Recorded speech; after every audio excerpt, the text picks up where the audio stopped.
Good morning, everyone. This is Monday morning, November 8th.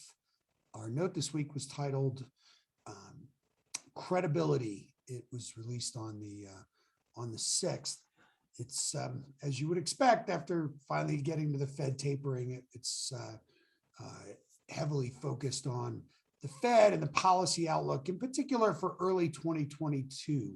So the sections in the note were, the first one was titled Growth is Good. It was a recap of the payroll report, which did get the response we expected it to, which is the markets are a little bit less focused on policy and a little more focused on the improving growth outlook. And so equities rallied as in response to that better than expected payroll report. The next two sections, though, were on the Fed. The first one was titled Optionality Assertion. And I'll come back to a broader discussion about that. And then we wrote a section about credibility. And there's really, it's two possible outcomes for early 2022 if the growth data continues to get better as we expect. So I'll discuss that in more detail in a minute. And then we had a section on small caps. We upgraded them this week. So on growth is good. The payroll report, as we expected, did improve decidedly. Private payrolls increased by 604,000. They were expected to increase by 420,000. We also had been writing that we thought that the August and September numbers looked low. The government was having problems with seasonal adjustment factors. And sure enough, we got an upward revision of 235,000 total jobs to those 2 months. Again, good news. The U3 unemployment rate, which we've been saying we thought could fall more than the street expected, did indeed do so. It went from 4.8 down to 4.6. The street was expecting 4.7. The U3 underemployment rate dropped from 8.5 to 8.3.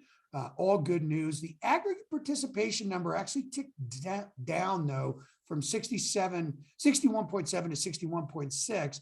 But if you look a little more deeply at this, what you see is the prime age employment to population ratio went up 0.3% from 78.3 to 78. So there's lots of things going on here, like early retirements, but employment to population ratios are the broadest measure. And for prime age workers, those are 25 to 54, that went up by 0.3%. So there were undoubtedly more people that came back into the labor force that are expected to be in the labor force.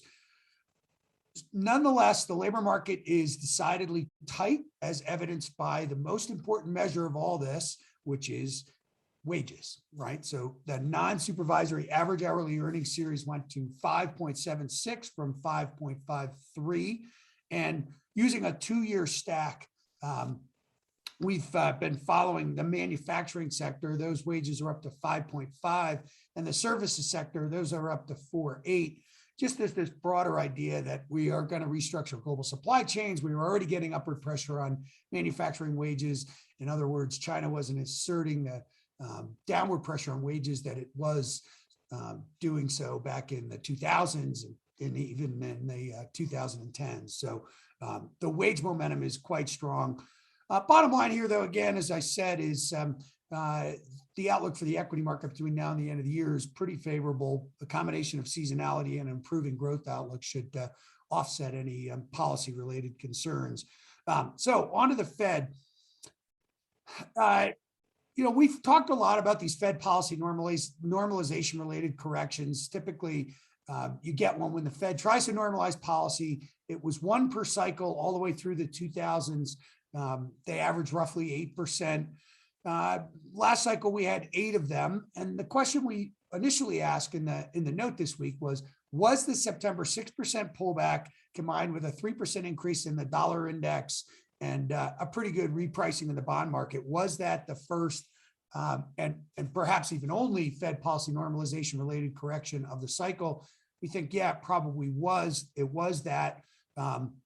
However, while we do not believe we're going to go into a QE5 or QE6 like we did last cycle, growth is going to be much better. This was an inflationary shock. That was a deflationary shock. That doesn't mean that that was the last of the Fed policy normalization related corrections. They did so much. They have to taper the purchases, end the purchases, make a decision on whether they're going to allow the balance sheet to contract, lift off from zero interest rate policy. All of these events last cycle triggered pretty good risk off episodes, and we think they will again. So that was not the end of the Fed. You can't just forget about it, but rest assured, we'll probably write less about it in the coming months or so. But they also introduced this potential optionality in the taper process, right? So what they announced they were going to do was cut the purchases by 10 billion treasuries and 5 billion mortgages for the first month period. That's from Nov 15th through Dec 15th, and then do the same from Dec 15th through Jan 15th. But then they were going to discuss whether they increased or decreased the pace. This is the optionality assertion. It's not clear to us, and we're going to be watching speeches very carefully, including one at the New York Economic Club by Philly Fed President Patrick Harker today that we're going to virtually attend. But it's not clear to us whether they were doing this just to appease the more hawkish members of the Fed, like Bullard and Waller and some of the others that have called for a faster pace of tapering, or whether they're really serious about it. The market traded as if they weren't so serious and they just think the Fed will put this on autopilot like they have every other program. If they do that, that brings us to this credibility question in early 2022. It's likely, as we've been saying, that Rich Clarida won't get reappointed. Powell likely will, although there is one other possibility for the Powell spot. That would be Treasury Secretary Yellen, who's probably the only other person that could make it through the Senate approval process in time to assume that position. She may very well want that job back. Nonetheless, in either case, if you change the Fed, as we expect the Biden administration to do, to a more dovish setup, to someone even more prone to Keynesian interventionism, then likely in the beginning of 2022, if they don't exercise that option and increase the pace of tapering, they will have something of a credibility crisis. And what we mean by that is you'll have a sell-off, perhaps even impulsive sell-off in the dollar, a steepening in the back end of the yield curve led by inflation break-evens or the inflation component of rates. And that'll initially be interpreted by the equity market favorably. You might see financials rally, but then the market will get uncomfortable with that and we'll have something of a correction. So that's two alternatives early in 2022, both of which probably involve something of a risk-off event.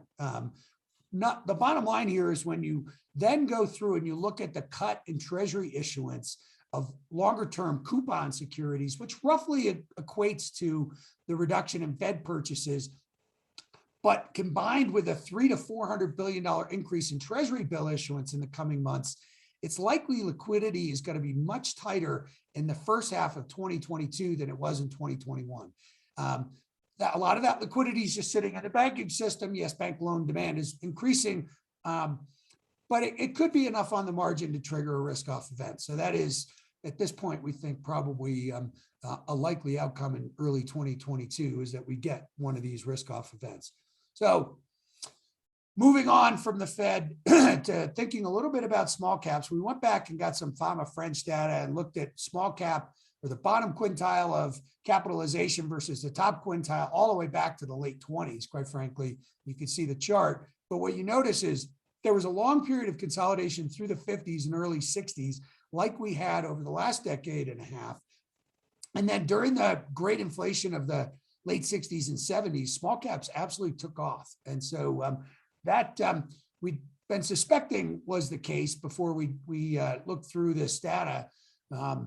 But we have every reason to believe that these companies are highly leveraged or have a lot of operating leverage when prices start to pick up. And we do fully expect, for a myriad of reasons that we discuss in the note, that small caps will perform well in the middle of this business cycle. So as a consequence, in thinking that we did have that event that bridges us to the middle, which is the first Fed policy normalization related correction, middle of the cycle, that is, we're upgrading small caps. And so we suggest you add some exposure there. So that's it for me this week.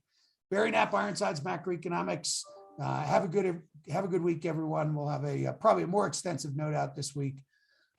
Thank you.